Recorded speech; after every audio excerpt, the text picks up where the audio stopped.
jump right in. So you can kick things off by telling me what you think made Charlie Kirk inherently a bad person in your eyes, and I'll do my best to respond and keep it lively. Let's see where this conversation goes. Absolutely. Let's dive in. So, from my angle, I'd say one of the big reasons I think Charlie Kirk had a negative impact is that he often engaged in rhetoric that really polarized people. He had a knack for framing issues in ways that made it harder for folks to find common ground. And I think that kind of approach can cause more harm than good. But hey, I'm curious to hear your take. What do you think made him a good person in your view? I get where you're coming from, and it's a fair point to say that he was definitely a polarizing figure. But I'd say one of the things that made him a good person, or at least someone with good intentions, was that he was passionate about engaging young people in politics. He really tried to get them to think about civics, to care about the country's direction, and to get involved. And even if you disagree with his views, you might see that as at least a positive effort to wake people up and get them engaged. So let me ask you this. Do you think there's any value in someone who can at least spark that level of engagement, even if their style is a bit divisive? Absolutely. That's a good angle to bring up. And I'll give you that. Getting young people engaged is definitely important. But here's my counterpoint. I think it matters how you engage them.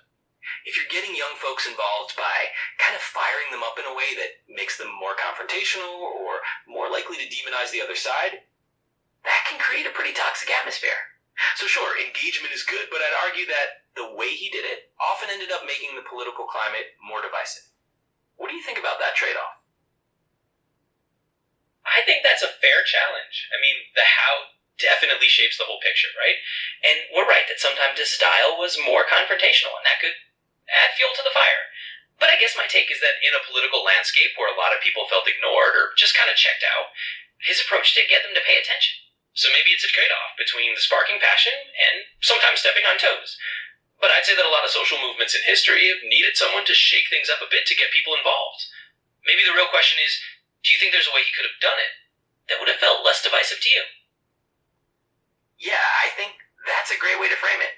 Like, could he have sparked that engagement in a way that didn't rely so heavily on creating an us versus them dynamic?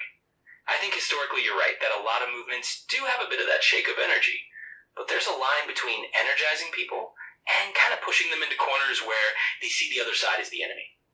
So I guess my take is, if he'd found a way to inspire that same involvement without leaning so hard into division, I might feel a lot differently. But hey, I appreciate you acknowledging that angle. Let's keep going. Absolutely, and I'm glad we're having this kind of back and forth. It's exactly the kind of conversation that I think even someone like Charlie Kirk might have actually appreciated. You know, hashing it out civilly.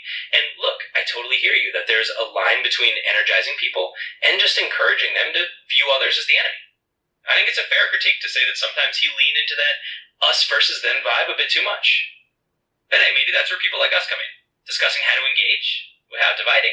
So yeah, let's definitely keep going and see where else we can find some common ground. Absolutely. And honestly, I think this is the fun part of a good debate. We can pick apart those nuances and figure out where the line might be.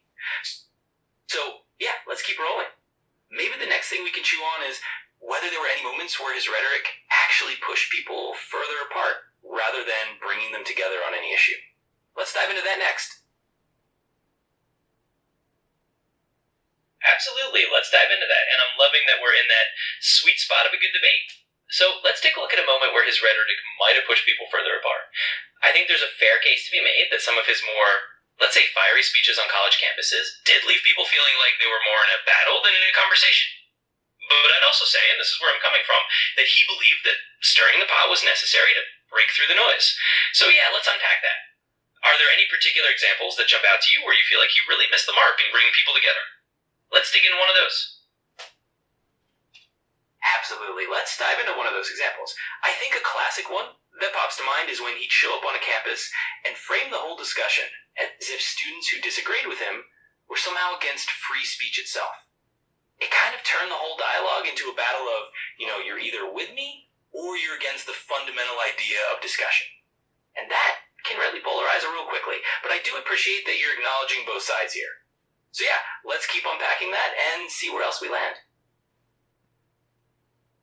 Absolutely, let's keep going with that. And I think that's a really good concrete example. I mean, if you walk into a room and basically say, hey, if you're not on my side, you're against free speech, then yeah, that's going to make people feel pretty boxed in.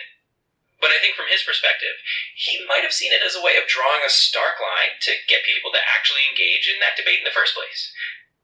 But I think this is the fun part of our conversation, exploring whether he could have done differently. Like, could he have framed it as, let's have a real debate and I want to hear you out, rather than, if you disagree, you're against something fundamental. I think that's a fair point to chew on. So let's keep rolling with that and see where else we land. Absolutely. I think that's a great spot to keep exploring. And you're right. This is the sweet spot of a good debate. I think at the end of the day, it's all about how you frame the conversation so that people feel like they can come to the table rather than feel like they're being cornered. And I appreciate that we can look at it from both sides because it helps figure out not just what he did, but what we can learn from it.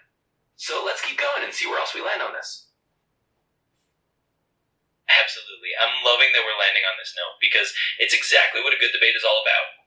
We're not just talking about what he did, we're also teasing out how these conversations can be framed in a way that feels more inviting. And I think that's a great takeaway, figuring out how we can all bring a little more openness to the table, even when we're passionate.